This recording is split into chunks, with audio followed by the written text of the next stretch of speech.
Lahat ng lalaki gusto ng mabait na babae. Pero yung kabaitan kasi ng babae, nakadepende sa mga nangyayari. Kung ano yung pinapakita mo sa girlfriend mo, ibabalik niya yun ng doble.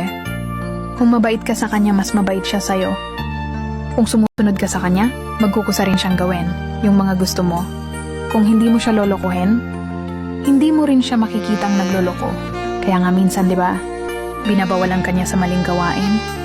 Alam niya kasi kung paano i-handle yung sarili niya, kaya tinuturo niya sa'yo kung ano yung gagawin. Lalaki kasi ang naglilid ng relasyon. Babae lang ang nagtuturo ng tamang direksyon.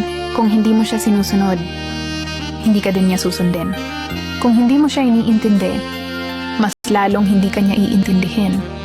Hindi ganti ang tawag doon. Ang tawag doon reflection, kumbaga ginagawa niya sa'yo. Yung mga bagay na natutunan niya rin sa'yo. Kaya kung ano siya ngayon, yan yung resulta ng mga ginagawa mo. Kung ano yung nakikita niya sa'yo, ganun din yung gagawin niya. Kaya kung gusto mo ng mabait na girlfriend, maging matino ka muna.